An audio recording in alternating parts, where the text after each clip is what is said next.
Assalamualaikum warahmatullahi wabarakatuh. Selamat pagi dan tetap semangat. Kita akan mulai untuk mata kuliah pemetaan sumber daya pesisir dan laut. Di sini kita akan memahami dulu dasar-dasar dari apa itu peta dan pemetaan.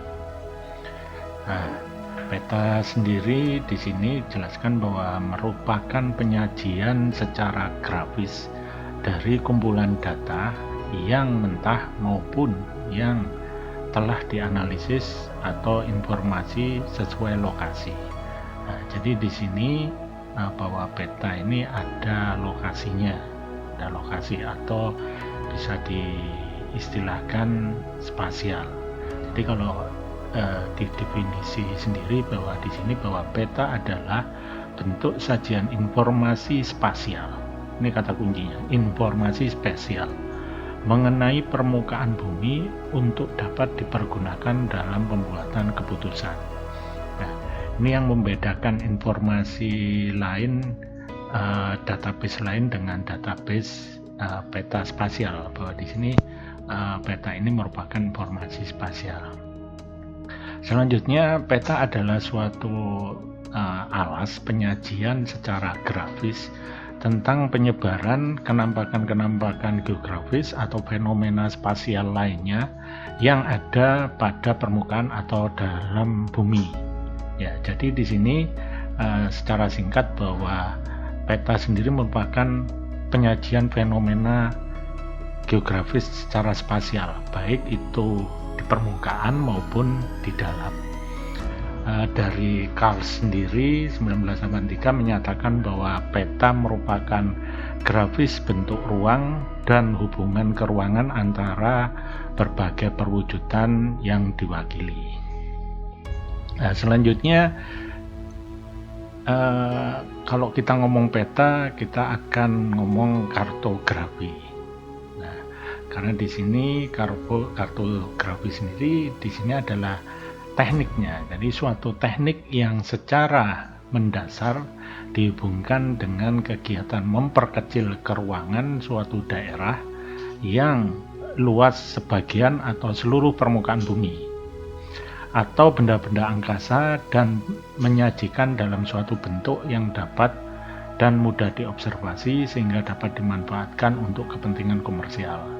Ya, jadi di sini tekniknya atau ilmunya sendiri disebut dengan kartografi, atau istilahnya ilmu pemetaan itu ilmu kartografi, atau ada yang mengatakan ilmu membuat peta. Spasial di sini mengacu pada ruang suatu wilayah geografis tertentu. Kemudian informasi spasial juga bisa diartikan sebagai geoinformasi yang bentuk dan penyajiannya berupa peta. Informasi tentang data spasial dapat berupa informasi sumber daya lahan, misalnya batuan, tanah, hutan, air, mineral, atau yang lainnya. Atau di sini sumber daya sosial. Sumber daya sosial ini misalnya penyebaran penduduk, ya, terus bangunan. Nah, kemudian sumber daya ekonomi dan lainnya. Dari Carsidi 1996 ini menyatakan bahwa ada 4 tingkatan dalam penggambaran data spasial. Yang pertama adalah kenyataan atau reality. Di sini dijelaskan bahwa gejala sebagaimana yang kita lihat sehari-hari. Ya. Kemudian yang kedua, model data. Di sini bisa berupa data model atau konseptual model. Di sini untuk penggambaran secara abstrak dari kejadian sehari-hari yang dialami manusia. Kemudian ketiga, struktur data atau logical model.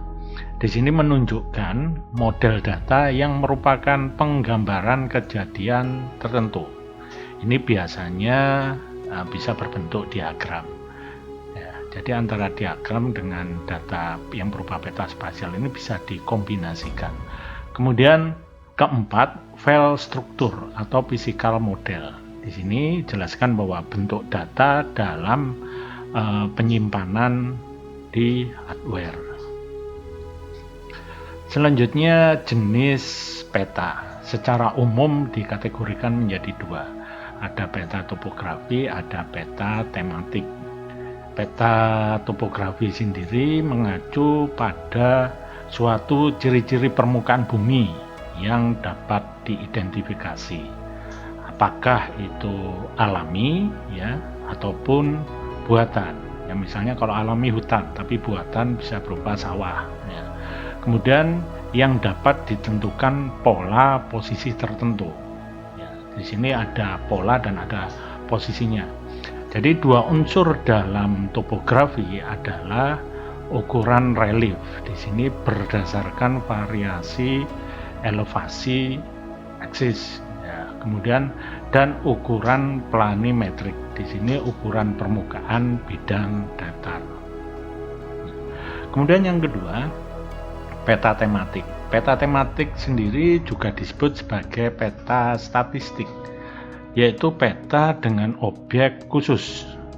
Tujuannya adalah untuk secara spesifik mengkomunikasikan konsep dan data. Contoh di sini untuk peta tematik yang biasa digunakan dalam perencanaan termasuk peta, misalnya peta kadastral atau batas kepemilikan, peta zona, bisa di sini peta ancaman legal penggunaan lahan, atau peta tata guna tanah, atau peta kepadatan penduduk, atau peta kelerengan, peta geologi, peta curah hujan, peta daerah penangkapan, ya, kemudian peta kerusakan mangrove dan lain sebagainya.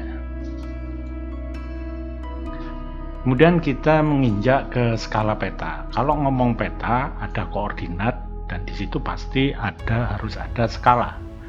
Jadi skala di sini adalah angka pengecilan yang digunakan untuk dapat menyajikan sebagian permukaan bumi di atas peta. Skala peta dirumuskan sebagai perbandingan antara jarak di peta dengan jarak di permukaan bumi. Ya, jadi sebenarnya berapa senti di peta, berapa senti atau berapa meter atau kilometer di permukaan bumi sebenarnya. Di sini tingkat ketelitian dari suatu peta dinyatakan dengan resolusi peta yang berkaitan dengan skala. Pada peta skala besar, resolusi dari tampilan mendekati keadaan yang sebenarnya. Semakin kecil skala peta, resolusinya akan semakin rendah. Dan tingkat resolusi peta ini berhubungan dengan tingkat generalisasi. Jadi kalau kita melihat di skala, kalau skalanya ini nilainya semakin banyak, itu berarti resolusinya semakin kecil. Ya, nanti kalau ini nilainya semakin kecil, berarti resolusinya semakin besar. Jadi kita bisa lihat di sini ada 3 jenis skala. Ada skala numerik, ini yang berupa nomor, ada skala batang, ini yang berupa batang. Jadi di sini kelihatan 0 sampai 20 km. Jadi jarak antara 0 sampai 20 di sini, ini jarak di sebenarnya di permukaan bumi sepanjang 20 km. Ya, itu. Kemudian yang ketiga, ini peta skala tekstual. Jadi di sini skala numerik ini berupa angka ini ya, misalnya 1:1 juta. Kemudian skala batang berupa grafis yang menggambarkan dalam ukuran di peta dengan keterangan ukuran sebenarnya di permukaan bumi. Ini skala grafis. Kemudian tekstual yang bentuknya misalnya berupa teks, skala 1:1 juta. Kemudian selanjutnya, bagaimana menilai suatu data spasial. Jadi di rujukannya dari ICA ini 1995 ada beberapa parameter untuk menilai apakah peta atau data spasial itu baik atau tidak. Jadi yang pertama dari dari lineage. Di sini ada riwayat data. Kemudian yang kedua dari positional akurasi atau koordinat. Jadi koordinat berupa X dan Y, ya. Nah, kemudian atribut akurasi, di sini kondisi objek. Kemudian completeness, kelengkapan data, logical konsistensi, ini hubungan antar elemen. Kemudian semantik akurasi, keterkaitan, dan temporal informasi. Temporal ini waktu, ya, jadi ini hubungannya dengan kemutakhiran data. Ini parameter-parameter untuk menilai apakah peta itu kualitasnya baik atau tidak. Nah, kemudian di sini bagaimana metode penilaian kualitas peta tematik. Di sini pertama dilihat dari sumber data. Sumber data ini ada beberapa parameter. Yang pertama, validitas sumber data, kemudian waktu perolehan, kemudian keselarasan skala, kemudian prosedur kompilasi atau perolehan, kemudian pelaksanaan transformasi. Kemudian yang kedua, data digital. Data digital ini ada beberapa parameter. Yang pertama, struktur data, jadi kemampuan terbacanya. Kemudian sistem georeferensi. Kemudian kode unsur, kelengkapan data, konsistensi, dan ketelitian posisional. Selanjutnya yang ketiga, dari pemrosesan dan hasil.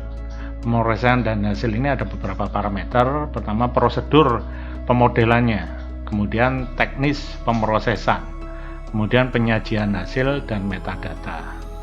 Kemudian di sini dari setiap item tadi diberi angka 1 sampai 5, ya, sesuai dengan nilai dari kualitas dari peta. Jadi nilai 1 ini sangat jelek, nilai 5 sangat baik. Kemudian total nilai 15 item diklasifikasikan menjadi 5 kelas. Jadi kita akan bisa mendapatkan apakah peta tersebut sangat baik, baik, sedang, jelek, atau sangat jelek.